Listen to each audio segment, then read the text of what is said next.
Hola, esto es Eco de Relatos.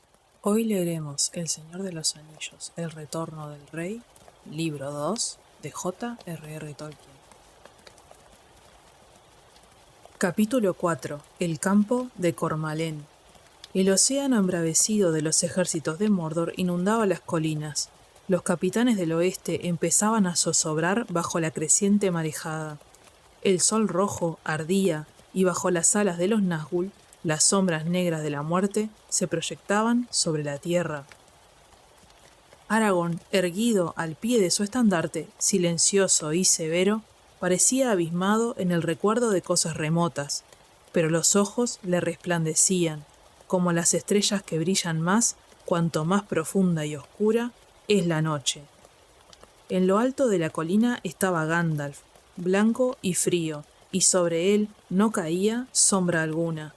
El asalto de Mordor rompió como una ola sobre los montes asediados, y las voces rugieron como una marca tempestuosa en medio de la zozobra y el fragor de las armas.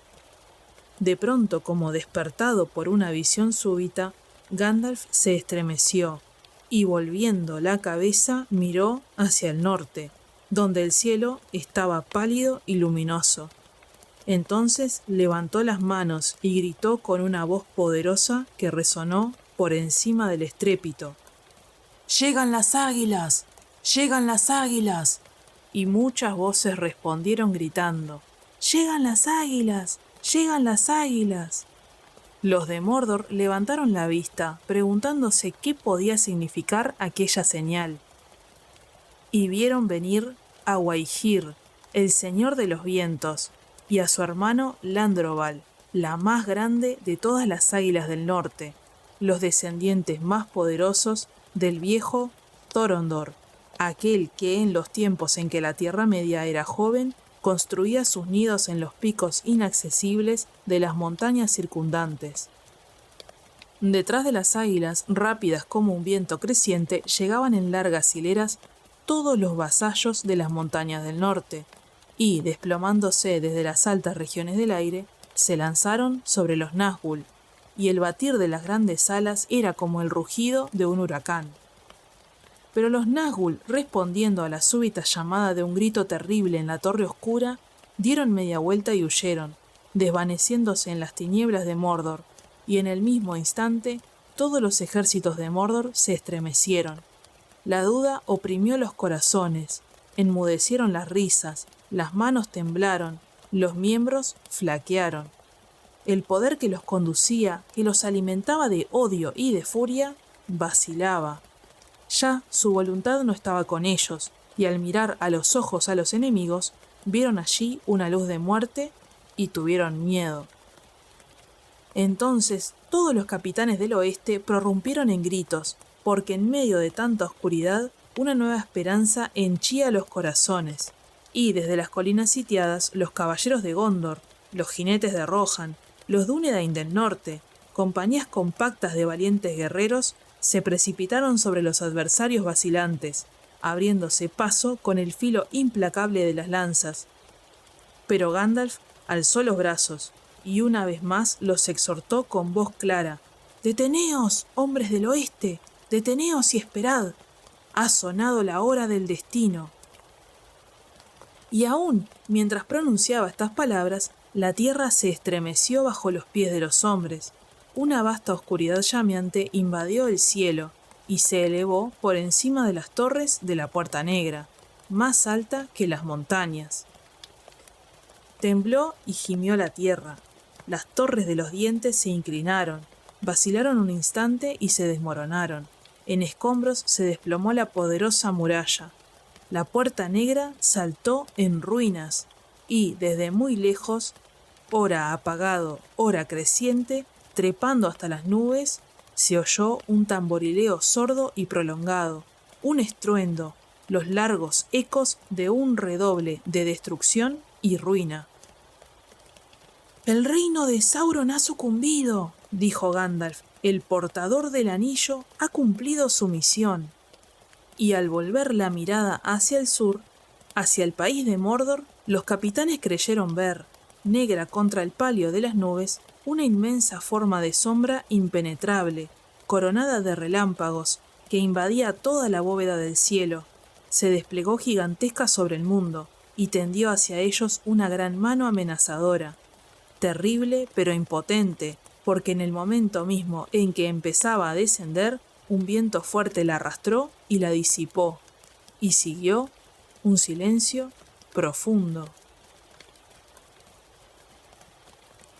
Los capitanes del oeste bajaron entonces las cabezas, y cuando las volvieron a alzar, he aquí que los enemigos se dispersaban en fuga, y el poder de Mordor se deshacía como polvo en el viento. Así como las hormigas que cuando ven morir a la criatura despótica y malévola que las tiene sometidas en la colina pululante, echan a andar sin meta ni propósito y se dejan morir. Así también las criaturas de Sauron, orcos y trolls y bestias hechizadas, corrían despavoridas de un lado a otro, y algunas se dejaban morir o se mataban entre ellas. Otras se arrojaban a los fosos o huían gimiendo a esconderse en agujeros oscuros, lejos de toda esperanza. Pero los hombres de Rún y de Harad, los del este y los sureños, viendo la gran majestad de los capitanes del oeste, daban ya por perdida la guerra. Y los que por más largo tiempo habían estado al servicio de Mordor, los que más se habían sometido a aquella servidumbre, aquellos que odiaban al oeste y eran aún arrogantes y temerarios, se unieron decididos a dar una última batalla desesperada. Pero los demás huían hacia el este, y algunos arrojaban las armas e imploraban clemencia. Entonces Gandalf, dejando la conducción de la batalla en manos de Aragorn y de los otros capitanes, llamó desde la colina, y la gran águila Waihir, el señor de los vientos, descendió y se posó a los pies del mago. 2 veces me has llevado ya en tus alas, Waihir, amigo mío, dijo Gandalf. Esta será la tercera y la última, si tú quieres. No seré una carga mucho más pesada que cuando me recogiste en Sirac-Sigil, donde ardió y se consumió mi vieja vida. A donde tú me pidas te llevaría, respondió Waihir, aunque fueses de piedra. Vamos, pues, y que tu hermano nos acompañe, junto con otro de tus vasallos más veloces. Es menester que volemos más raudos que todos los vientos, superando a las alas de los Nazgûl. Sopla el viento del norte, dijo Waihir, pero lo venceremos. Y levantó a Gandalf y voló rumbo al sur, seguido por Landróbal y por el joven y veloz Meneldor. Y volando pasaron sobre Udún y Gorgoroth, y vieron toda la tierra destruida y en ruinas, y ante ellos el monte del destino, que humeaba y vomitaba fuego. Me hace feliz que estés aquí conmigo, dijo Frodo. Aquí, al final de todas las cosas, Sam. Sí, estoy con usted, mi amo, dijo Sam con la mano herida de Frodo suavemente apretada contra el pecho. Y usted está conmigo, y el viaje ha terminado. Pero después de haber andado tanto, no quiero aún darme por vencido. No sería yo, si entiende lo que quiero decir. Tal vez no, Sam, dijo Frodo, pero así son las cosas en el mundo. La esperanza se desvanece. Se acerca el fin. Ahora solo nos queda una corta espera. Estamos perdidos en medio de la ruina y de la destrucción, y no tenemos escapatoria. Bueno, mi amo, de todos modos podríamos alejarnos un poco de este lugar tan peligroso, de esta grieta del destino, si así se llama. ¿No le parece? Venga, señor Frodo, bajemos al menos al pie de este sendero. Está bien, Sam, si ese es tu deseo, yo te acompañaré, dijo Frodo, y se levantaron, y lentamente bajaron la cuesta sinuosa. Y cuando llegaban al vacilante pie de la montaña, los Sammath Naur escupieron un chorro de vapor y humo, y el flanco del cono se resquebrajó, y un vómito enorme e incandescente rodó en una cascada lenta y atronadora por la ladera oriental de la montaña. Frodo y Sam no pudieron seguir avanzando. Las últimas energías del cuerpo y de la mente los abandonaban con rapidez. Se habían detenido en un montículo de cenizas al pie de la montaña, y desde allí no había ninguna vía de escape. Ahora era como una isla, pero no resistiría mucho tiempo más, en medio de los estertores del Orodruin. La tierra se agrietaba por doquier, y de las fisuras y de los pozos insondables saltaban cataratas de humo y de vapores. Detrás, la montaña se contraía atormentada, Grandes heridas rojas se abrían en los flancos, mientras ríos de fuego descendían lentos hacia ellos. No tardarían mucho en sepultarlos. Caía una lluvia de ceniza incandescente. Ahora estaban de pie, inmóviles. Sam, que aún sostenía la mano de Frodo, se la acarició. Luego suspiró. «¿Qué cuento hemos vivido, señor Frodo? ¿No le parece?», dijo. «Me gustaría tanto oírlo. ¿Cree que dirán, y aquí empieza la historia de Frodo Nuevededos y el Anillo del Destino?». Y entonces se hará un gran silencio, como cuando en Rivendell nos relataban la historia de Beren el Manco y la Gran Joya. Cuánto me gustaría escucharla, y cómo seguirá, me pregunto, después de nuestra parte. Pero mientras hablaba así para alejar el miedo hasta el final, la mirada de Sam se perdía en el norte dentro del ojo del huracán, allí donde el cielo distante aparecía límpido, pues un viento frío que soplaba como un vendaval disipaba la oscuridad y la ruina de las nubes. Y así fue como los vio desde lejos la mirada de largo alcance de Waihir, cuando llevada por el viento huracanado y desafiando el peligro de los cielos, volaba en círculos altos. Dos figuras diminutas y oscuras, desamparadas, de pie sobre una pequeña colina, y tomadas de la mano mientras alrededor el mundo agonizaba jadeando y estremeciéndose, y rodeadas por torrentes de fuego que se le acercaban. Y en el momento en que los descubrió y bajaba hacia ellos, los vio caer, exhaustos o asfixiados por el calor y las exhalaciones, o vencidos al fin por la desesperación, tapándose los ojos para no ver llegar la muerte. Yacían en el suelo, lado a lado, y Waihir descendió y se posó junto a ellos, y detrás de él llegaron Landroval y el veloz Meneldor. Y como en un sueño, sin saber qué destino les había tocado, los viajeros fueron recogidos y llevados fuera, lejos de las tinieblas y los fuegos. Cuando despertó, Sam notó que estaba acostado en un lecho mullido, pero sobre él se mecían levemente grandes ramas de abedul, y la luz verde y dorada del sol se filtraba a través del follaje. Todo el aire era una mezcla de fragancias dulces. Recordaba aquel perfume, los aromas de Ithilien. «Córcholis», murmuró, «¿por cuánto tiempo habré dormido?». Pues aquella fragancia lo había transportado al día que encendiera la pequeña fogata al pie del barranco soleado, y por un instante todo lo que ocurrió después se le había borrado de la memoria. Se desperezó. «¡Qué sueño he tenido!», murmuró. «¡Qué alegría haberme despertado!». Se sentó y vio junto a él a Frodo, que dormía apaciblemente, una mano bajo la cabeza, la otra apoyada en la manta, la derecha, y le faltaba el dedo mayor de la mano derecha. Recordó todo de pronto y gritó: «¿No era un sueño? Entonces, ¿dónde estamos?». Y una voz suave respondió detrás de él: «En la tierra de Ithilien y al cuidado del rey que os espera». Y al decir esto, Gandalf apareció ante él vestido de blanco, y la barba le resplandecía como nieve al centelleo del sol en el follaje. «Y bien, señor Sam Sagaz, ¿cómo se siente usted?», dijo. Pero Sam se volvió a acostar y lo miró boquiabierto, con los ojos agrandados por el asombro, y por un instante, entre el estupor y la alegría, no pudo responder. Al fin exclamó: «Gandalf, creía que estabas muerto, pero yo mismo creía estar muerto. ¿Acaso todo lo triste era irreal? ¿Qué ha pasado en el mundo?». «Una gran sombra ha desaparecido», dijo Gandalf, y rompió a reír, y aquella risa sonaba como una música o como agua que corre por una tierra reseca, y al escucharla Sam se dio cuenta de que hacía muchos días que no oía una risa verdadera, el puro sonido de la alegría. Le llegaba a los oídos como un eco de todas las alegrías que había conocido, pero él, Sam, se echó a llorar. Luego, como una dulce llovizna que se aleja llevada por un viento de primavera, las lágrimas cesaron, y se rió, y riendo saltó del lecho. ¿Que cómo me siento? Exclamó. Bueno, no tengo palabras, me siento... Agitó los brazos en el aire. Me siento como la primavera después del invierno y el sol sobre el follaje, y como todas las trompetas y las arpas y todas las canciones que he escuchado en mi vida. Calló y miró a su amo.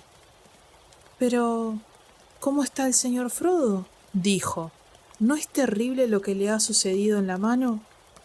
Aunque espero que por lo demás se encuentre bien, ha pasado momentos muy crueles. Sí, por lo demás estoy muy bien, dijo Frodo mientras se sentaba y se echaba a reír también él. Me dormí de nuevo mientras esperaba a que tú despertaras, dormilón. Yo desperté temprano y ahora ha de ser casi el mediodía. ¿Mediodía? Dijo Sam tratando de echar cuentas. ¿De qué día? El 14º del año nuevo, dijo Gandalf, o si lo prefieres, el 8º día de abril según el cómputo de la comarca. Pero en adelante el año nuevo siempre comenzará en Gondor el 25 de marzo, el día que cayó Sauron, el mismo en que fuisteis rescatados del fuego y traídos aquí, a que el rey os curara, porque es él quien os ha curado, y ahora os espera. Comeréis y beberéis con él. Cuando estéis prontos, os llevaré a verlo. ¿El rey? Dijo Sam. ¿Qué rey? ¿Y quién es?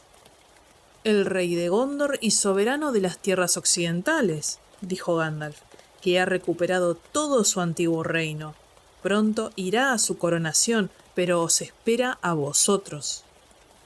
¿Qué nos pondremos? Dijo Sam, porque no veía más que las ropas viejas y andrajosas con que habían viajado, dobladas en el suelo al pie de los lechos. Las ropas que habéis usado durante el viaje a Mordor, dijo Gandalf. Hasta los harapos de orcos con que te disfrazaste en la Tierra Tenebrosa serán conservados, Frodo. No puede haber sedas, ni linos, ni armaduras, ni blasones dignos de más altos honores. Luego quizá os consiga otros atavíos. Y extendió hacia ellos las manos, y vieron que una le resplandecía envuelta en luz.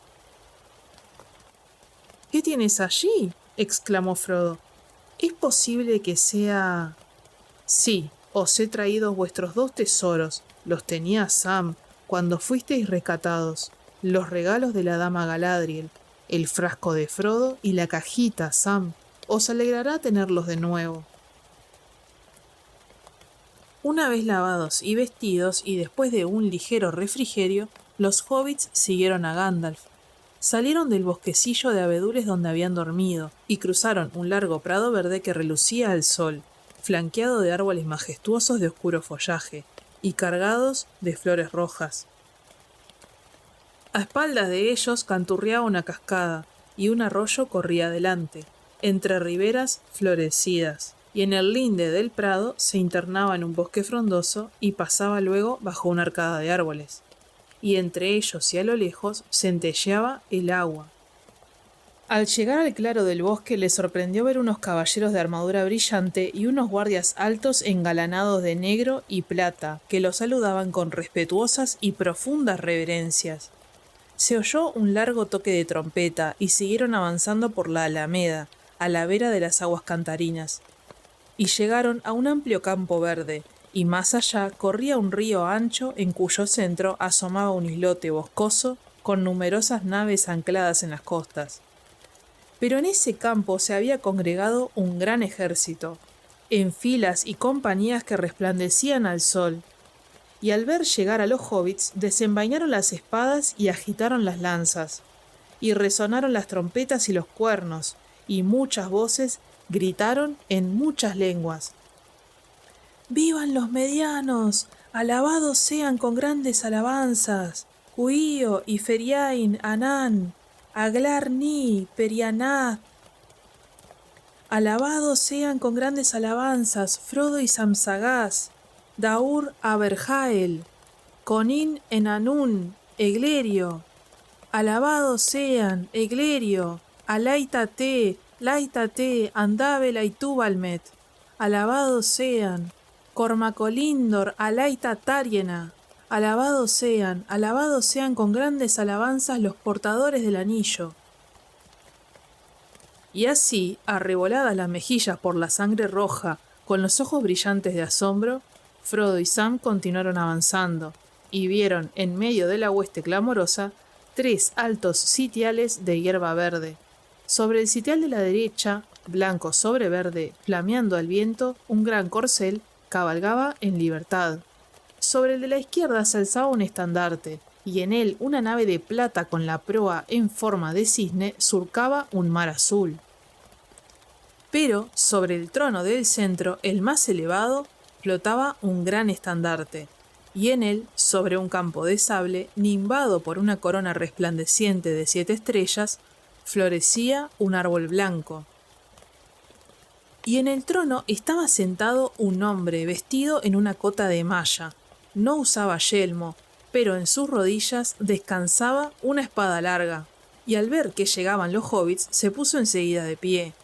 Y entonces lo reconocieron, cambiado como estaba, tan alto y alegre de semblante, majestuoso, soberano de los hombres, oscuro el cabello, grises los ojos.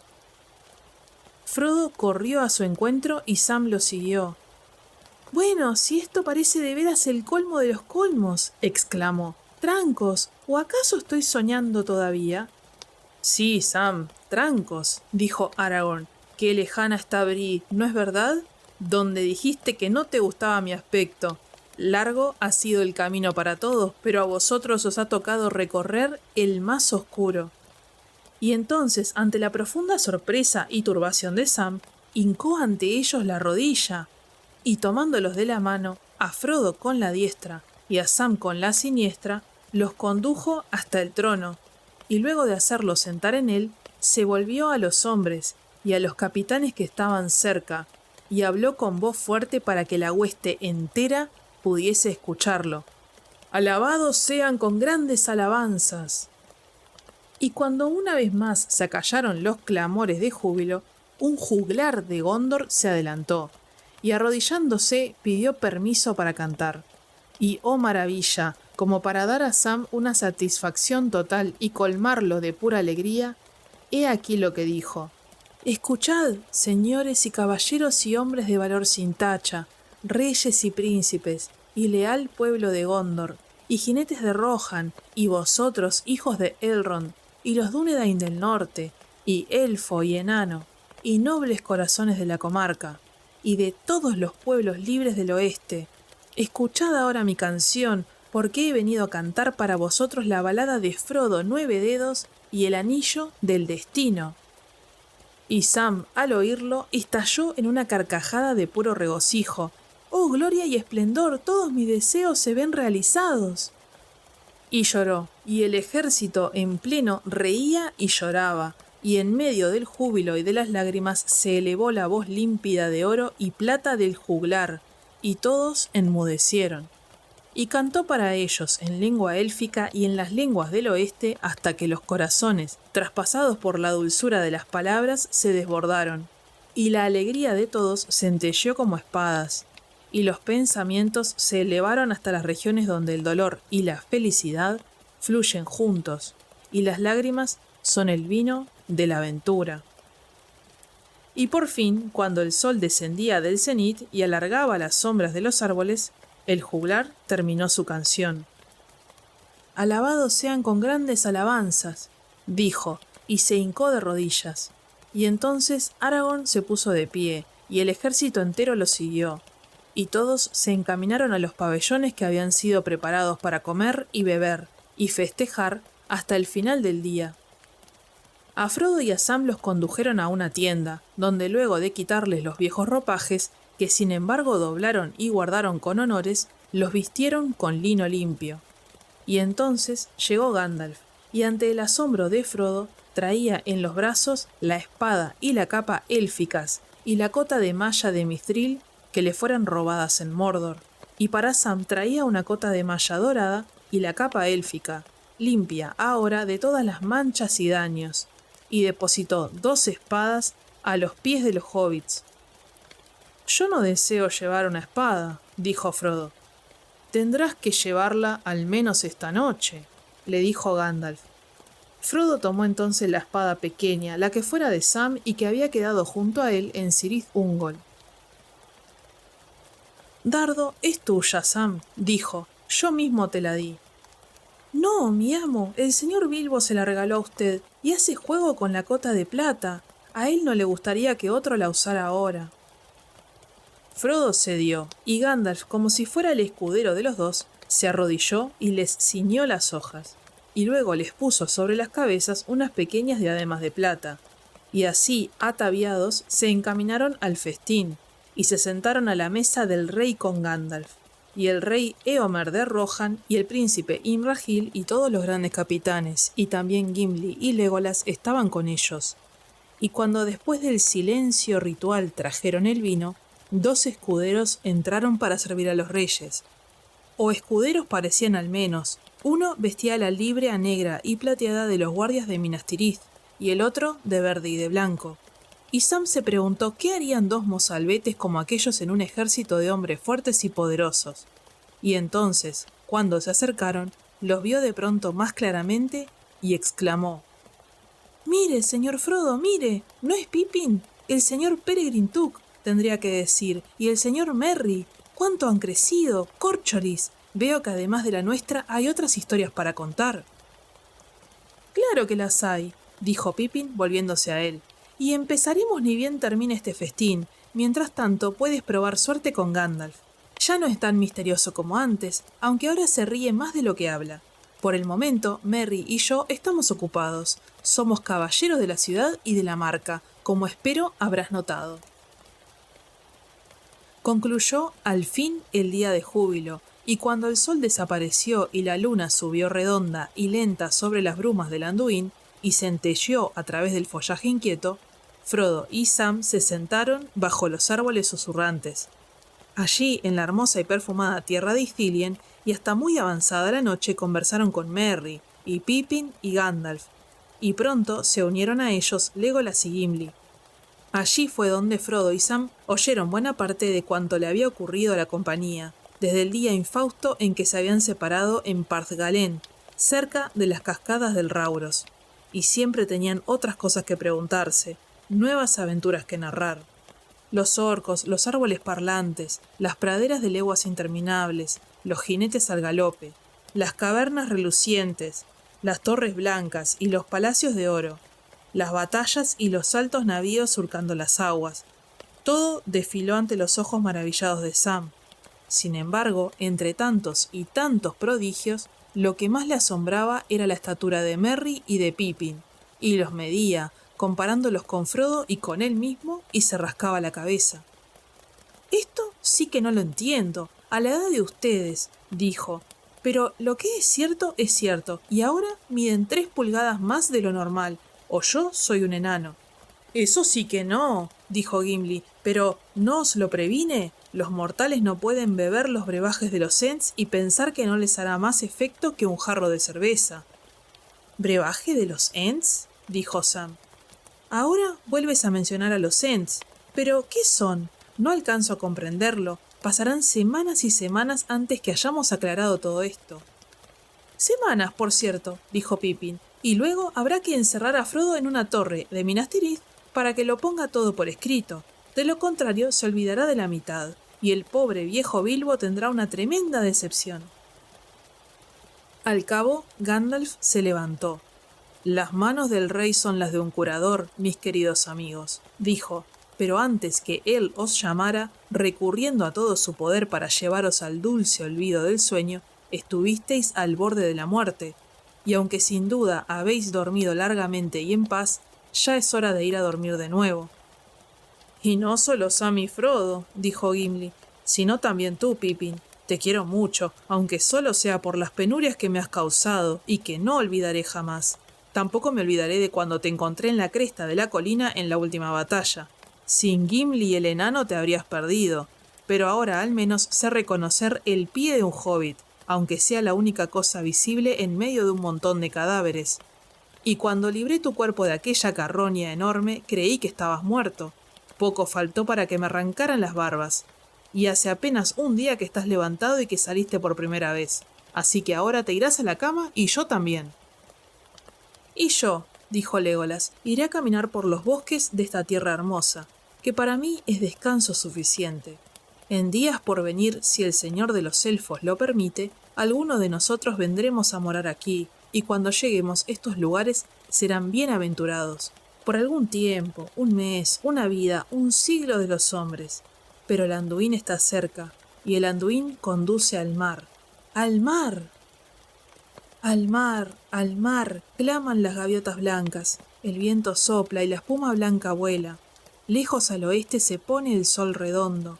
Navío gris, ¿no escuchás la llamada? ¿Las voces de los míos que antes que yo partieron? Partiré, dejaré los bosques donde vi la luz. Nuestros días se acaban, nuestros años declinan. Surcaré siempre solo las grandes aguas. Largas son las olas que se estrellan en la playa última. Dulces son las voces que llaman desde la isla perdida. En Erécea, el hogar de los elfos que los hombres nunca descubrirán. Donde las hojas no caen, la tierra de los míos para siempre. Y así cantando, Legolas se alejó colina abajo.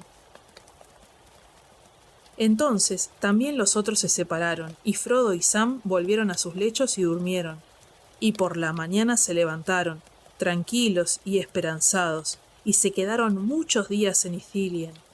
Y desde el campamento, instalado ahora en el campo de Cormalén, en las cercanías de Geneth Anún, oían por la noche el agua que caía impetuosa por las cascadas y corría susurrando a través de la puerta de roca para fluir por las praderas en flor y derramarse en las tumultuosas aguas del Anduin, cerca de la isla de Cair Andros. Los hobbits paseaban por aquí y por allá, visitando de nuevo los lugares donde ya habían estado, y Sam no perdía la esperanza de ver aparecer, entre la fronda de algún bosque o en un claro secreto, el gran olifante. Y cuando supo que muchas de aquellas bestias habían participado en la batalla de Gondor y que todas habían sido exterminadas, lo lamentó de veras. Y bueno, uno no puede estar en todas partes al mismo tiempo, dijo. Pero por lo que parece, me he perdido de ver un montón de cosas. Entretanto, el ejército se preparaba a regresar a Minas Tirith.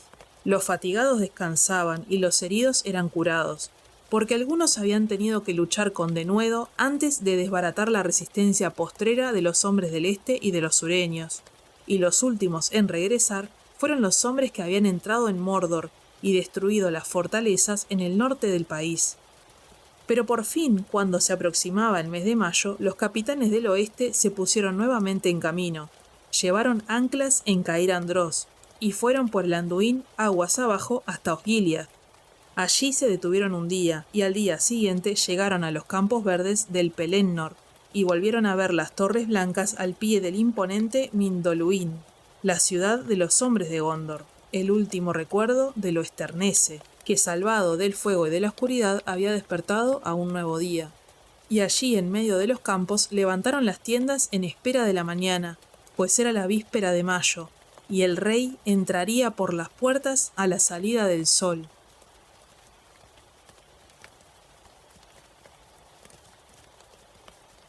Hasta acá llegamos con el episodio de hoy. No olvides darle like, suscribirte y activar la campanita para que no te pierdas los próximos videos. Déjame tus comentarios, opiniones o sugerencias y nos vemos en el próximo capítulo.